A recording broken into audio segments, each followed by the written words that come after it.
नमस्कार मित्रों, कान्हाश्री चैनल पर आपका स्वागत है। कई बार पूजा के दौरान हमारी आंखों से आंसू बहने लगते हैं, जबकि हम किसी भी तरह के दुख का अनुभव नहीं कर रहे होते। तो क्या यह दैवीय कृपा का प्रश्न मन में बार बार उठते हैं, और हर प्रश्न के गर्भ में अनेक परतें छिपी हुई हैं।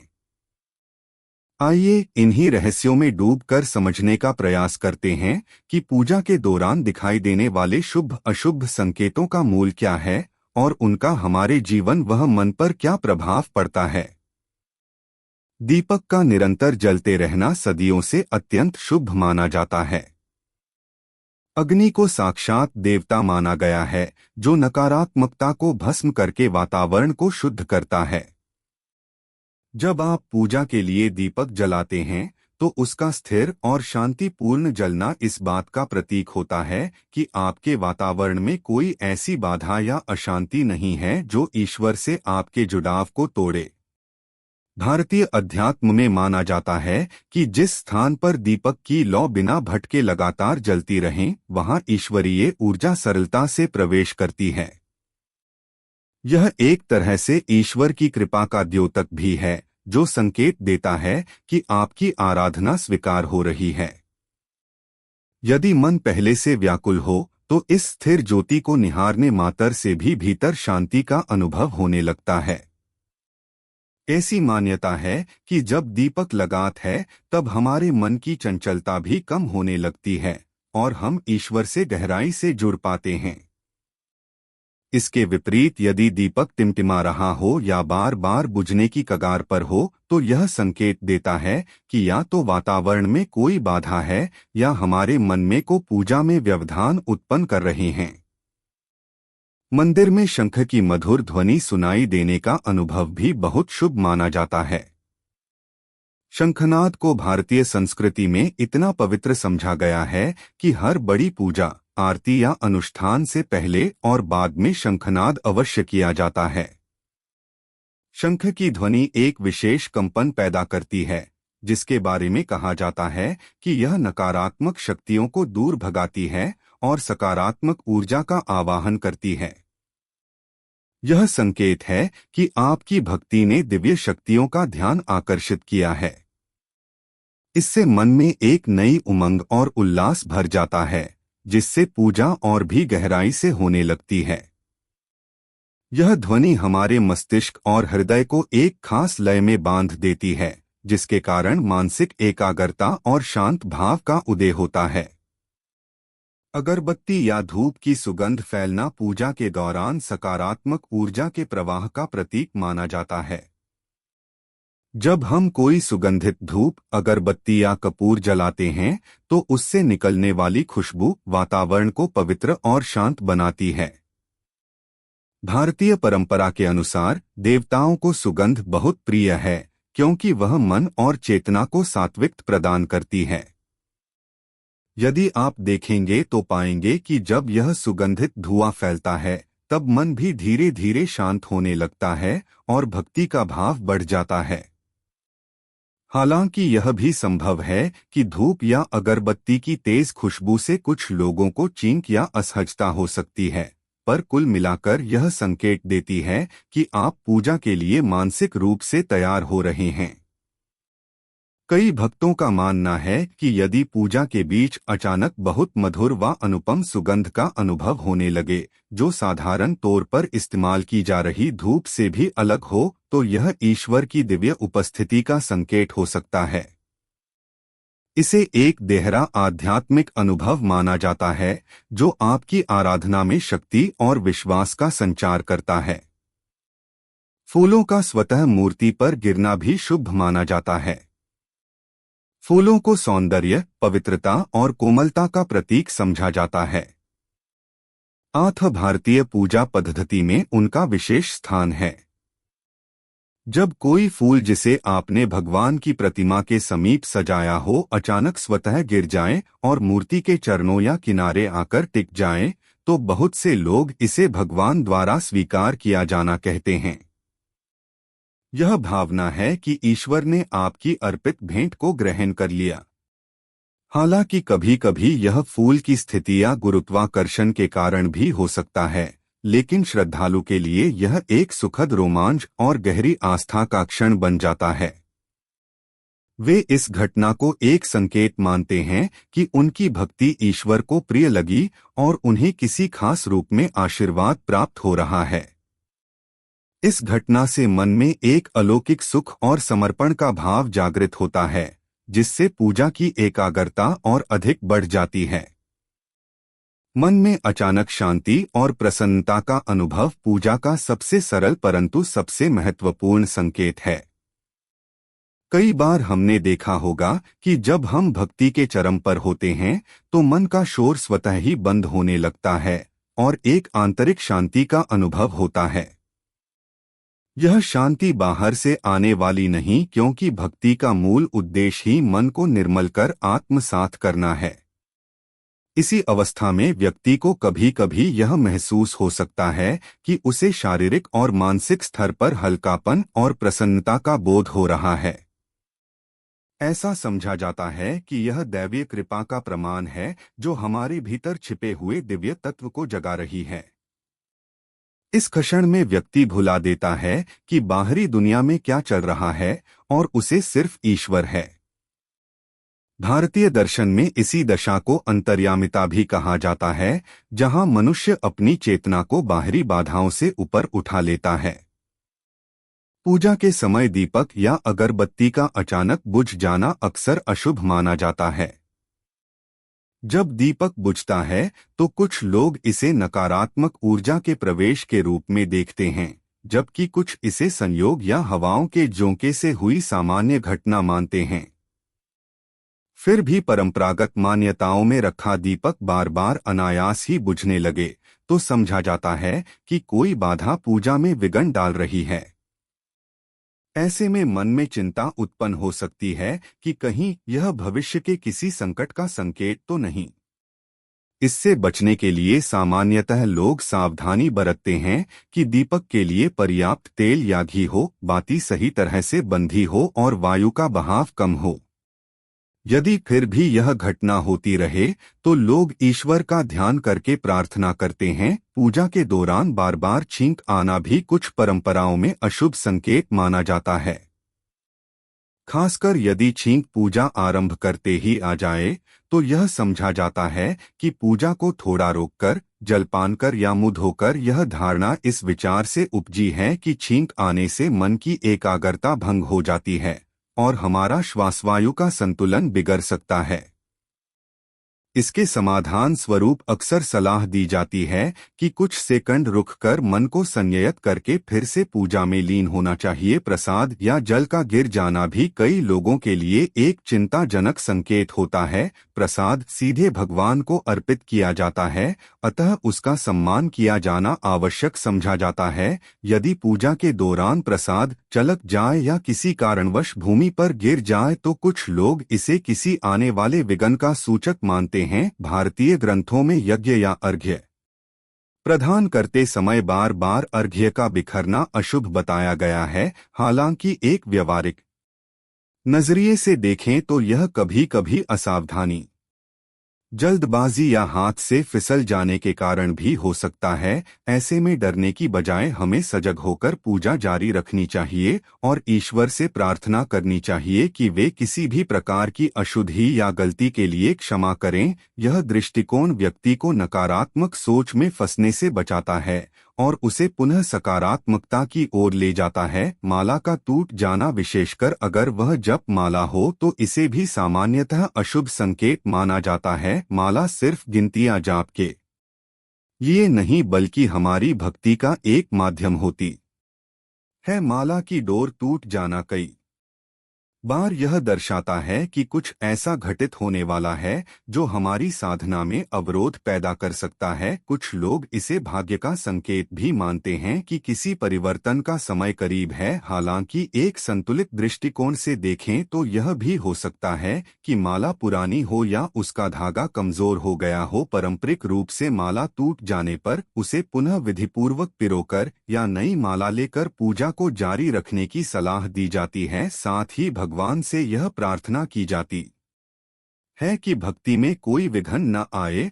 और मन की एकाग्रता बनी रहे। दीपक का बार बार टिमाना या तेल खत्म हो जाना भी एक ऐसा संकेत है जिसे लोग अनिष्ट की आशंका से जोड़कर देखते हैं। जब दीपक लगातार कंपन के साथ जल रहा हो, उसकी लौ स्थिर न हो रही हो, तो ऐसा कहा जाता है कि या तो हमारे आसपास नकारात्मक ऊर्जा का प्रभाव है या हम अपने मन के द्वंद्व से मुक्त नहीं हो पा रहे हैं। इसी प्रकार यदि पूजा के बीच ही दीपक का तेल जल्द खत्म हो जाए तो कुछ लोग इसे किसी आने वाली परेशानी का संकेत मान लेते हैं। हालांकि व्यावहारिक स्तर पर देखा जाए तो यह शुद्ध रूप से हमारी व्यवस्था और सावधानी पर निर्भर करता है।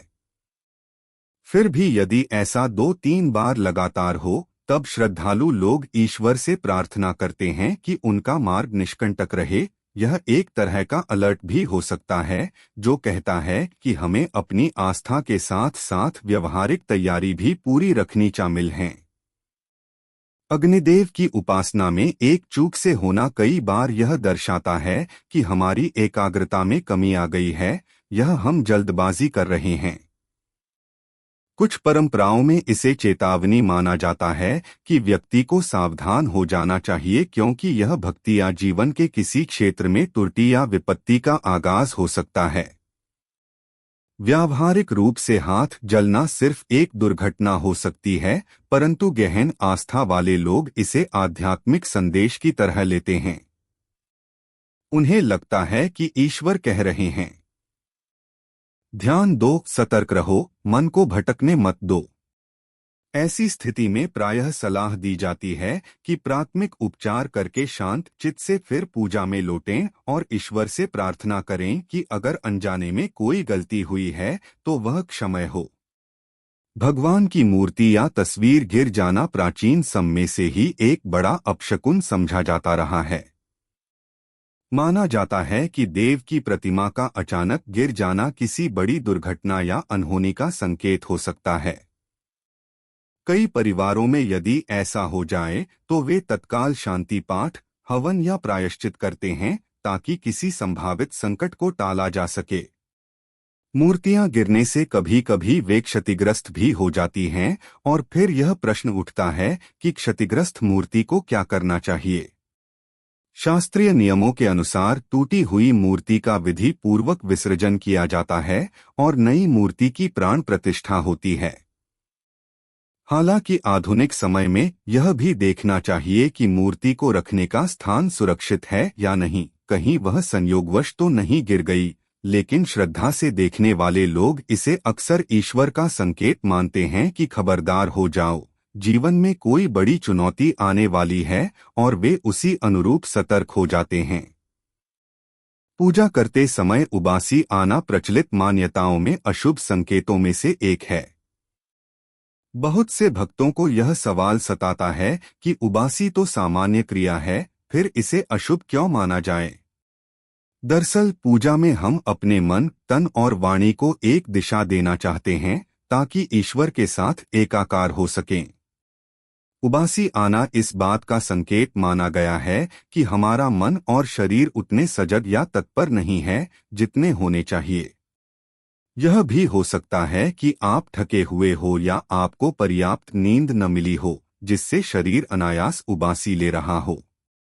लेकिन यदि भक्ति पथ की मान्यताओं को देखें तो उबासी को भक्ति में विघ्न के रूप में देखा जाता है। इसका व्यावहारिक समाधान यह है कि पूजा शुरू करने से पहले थोड़ी देर आराम करें, ठंडे पानी से स्नान करें और मन को शांत करके एक आग्रह हो। यदि फिर भी उबासी आए तो थोड़ा रुक कर गहरी श्वास लेकर पुनः ध्यान में लौटें ताकि पूजा में व्यवधान कम से कम हो। पूजा के समय आंखों में आंसू आना इसके ठीक उलट प्रायः शुभ माना जाता है। आंसू सामान्यत या तो कष्ट के कारण आते हैं या अत्यंत भावुकता के क्षणों में।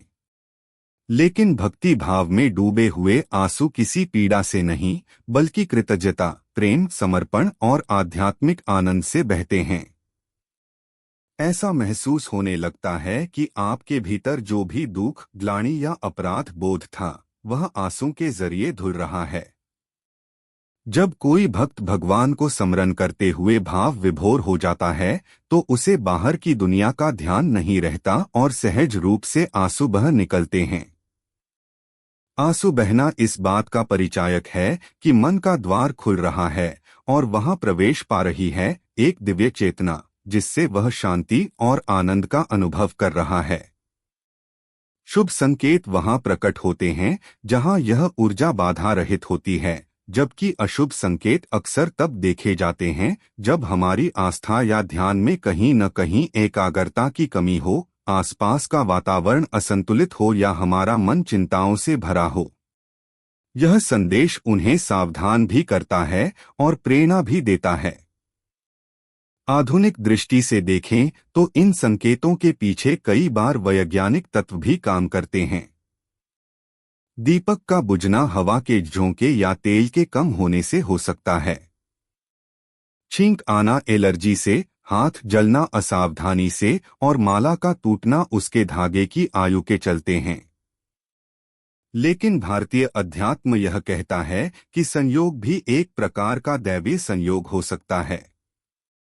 पूजा के इन सभी संकेतों का संबंध सिर्फ ईश्वर से नहीं बल्कि स्वयं से भी है। दीपक जब शांत और स्थिर जलता है तो वह हमारी आत्मा के लिए पूजा के लिए होता है। आंसू जब बहते हैं तो वह हमारे हृदय में भरे प्रेम का प्रवाह बन जाते हैं। उबासी जब आती हैं तो वह हमारी सुस्ती और एकाग्रता के अभाव पर प्रकाश डालती हैं। इस तरह हर संकेत हमें कुछ न कुछ सिखाता है। यही वजह है कि हमारे ऋषि मुनियों ने इन संकेतों को शुभ अशुभ के फ्रेम में रखा, ताकि साधक इन पर गौर करके अपनी साधना को सुधार सके। साथ ही यह भी आग्रह किया कि संकेतों पर अति भयभीत या अति उत्साहित न हो, क्योंकि अंततः पूजा का सार है मन की पवित्रता और ईश्वर के प्रति निष्काम प्रेम। यदि आप पूजा के समय इन संकेतों को महसूस करें तो उन्हें सहज भाव से स्वीकारें। अशुभ के डर से पीछे न हटें, बल्कि इसे एक अवसर समझें कि शायद ईश्वर आपको सचेत कर रहे हैं या आपका अंतर्मन किसी बदलाव का आह्वान कर रहा है। जब बात उबासी की हो तो थोड़ा रुक कर शरीर को विश्राम दें, गहरी सांस लें और दोबारा पूजा में मन लगाएं। आंसू आएं तो उन्हें बहने दें, वे दिल को हल्का और निर्मल करने वाले होते हैं। दीपक बार बार बुझ जाएं तो जांचें कि कोई व्यावहारिक समस्या तो नहीं।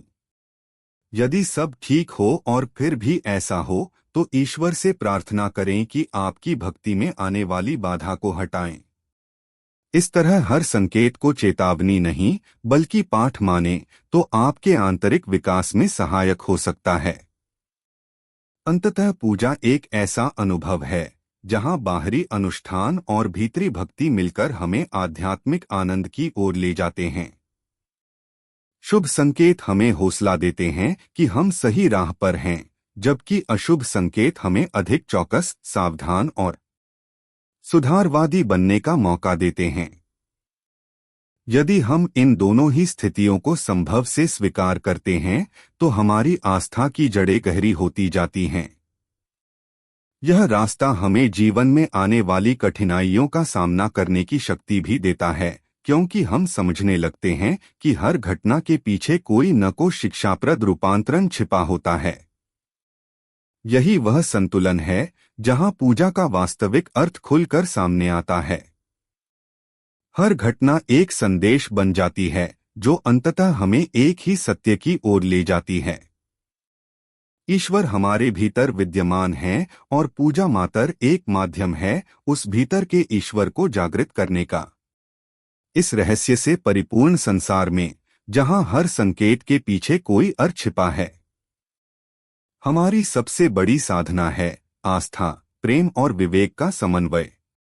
यदि हम पूजा को इन्हीं मूल्यों के साथ जीते हैं तो शुभ शुभ की सीमाओं से परे जाकर ईश्वर की कृपा का वास्तविक अनुभव कर सकते हैं। आंसू तब केवल पानी का बूंद नहीं रहते, वे प्रेम और परम शांति का प्रस्फुटन बन जाते हैं। उबासी सिर्फ शरीर की थकान नहीं रह जाती, बल्कि मन की सावधानियों की घेरा दृष्टि बन जाती हैं। और दीपक की लौ हमारे भीतर के प्रकाश की अनुभूति का प्रतीक बन जा, जो हर क्षण हमें सचेत करती है कि ज्ञान रूपी प्रकाश कभी बुझने न पाए। यही इस समूचे विषय का सार है।